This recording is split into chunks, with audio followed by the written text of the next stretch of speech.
I just made a big announcement. My new business, Lone Wolf Studio LLC, is officially up and running. So I thought I would start with a development stream. I guess you could just be commenting on the tone of the color, which would be technically correct. Very cool.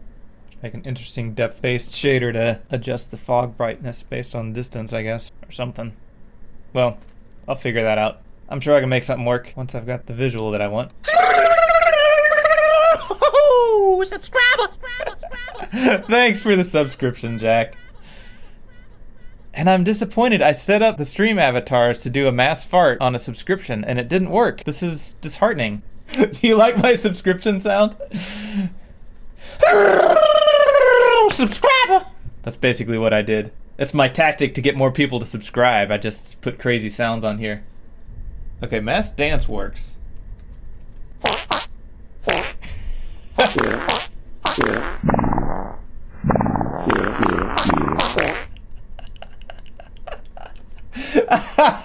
Why didn't that work on the subscription? I set up a mass fart. That's amazing. Oh boy, this is the best program ever. It's like that scene that scene from Blazing Saddles. How about some more beans there, Mr. Taggart? I'd say you've had enough. Oh boy, right. Anyway, farts are funny. So now I've got it just moving along this one axis. The x-axis, the axis, if you will. I'm not sure what should be the parent of what. It's not immediately apparent. These dialogue boxes. I see. I forget what the other one was. I think it was just like, ugh. It's hilarious. I see. So I can't reparent the tree. Oh no. What's going on? I've broken it. Uh-oh. Ruh-roh.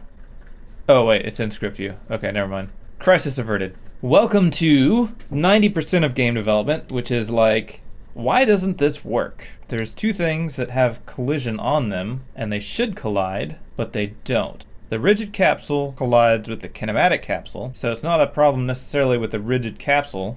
It works! What's different about the first, this one and the first static platform I created? Let me put this one back. Now that one, ooh. No, never mind. That one does not work. I don't get what's different between that first one I created and the second one. Oh, disabled is on. I don't know when I click that. Okay, so somehow I disabled the collision. So now I bet if I put this platform back in here, it'll work. Yep. I inadvertently clicked that at some point, so nothing wrong with the engine, at least I don't think, unless I didn't actually inadvertently click that and it somehow clicked itself. So now there's acceleration when I go back and forth.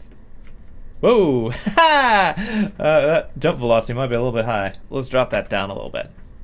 It has some stuff. It's like, it has this move and slide function where you pass in a velocity and a floor normal. And that kind of works for your basic stuff, although it's not quite mathematically accurate, so I'm probably just going to turn it into a monolithic player movement component fiasco. I can't even say that word. This makes me stutter. Player movement component. Oh geez.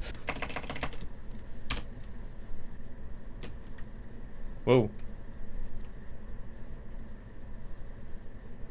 Wait, what? Wait, what?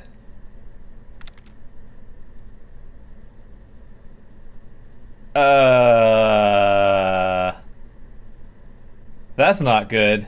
Yeah, I think we want springs. You want the accel effectively to increase the further away from the center it is. Because if you have a little bit of movement in the middle of the screen, it's okay to have it lag. But then if I set the accel values of the camera to be low enough to get that, then when I do something like this, that accel to bring it back is way too much. You want it to like spring back. It was an interesting experiment though. So I know one of the many things not to try next time. Whoop. Zoop. Zoop. Zoop. Oh, that's wonky. Makes the level look really 3D though. That was probably a bad idea. I just want to see what it would look like. I can get my head just above this platform here. But if I go into the properties and drop the frame rate down, you'll notice the capsule doesn't move as high. Before it used to be able to get just above that platform. So our game is currently frame rate dependent. You've got acceleration applying, so your velocity is actually increasing over time. So if you apply the acceleration first and then execute the velocity, then you'd be using this value. If you move with old velocity and then apply acceleration, you'd use this value. But really, what you want to use is this value. So your distance is going to be basically halfway in between here. And it just so happens that this area and this area are the same. So you can take your old velocity, the new velocity with the acceleration adjustment, average the two together. Okay, so that last clip was not quite detailed enough or long enough to fully explain how you make your movement frame rate independent when you've got acceleration. I'll just give you a quick TLDR of that. Take your velocity prior to the acceleration, apply acceleration, take your velocity after the acceleration, average those two together, and then use that average velocity to move your character. And if you want, I can make a much more detailed explanation video on how and why that works. But this is just a quick clip compilation video. These are early clips from the development of Fist of the Forgotten, right as I'm getting started. Game's come a long way since then, and I've got a lot more to put up after this. So hope you enjoy it. Also, a big shout out to my patrons who are helping support me as I put these videos together and do all this development stuff. These people are awesome, much appreciated, and I will see you later.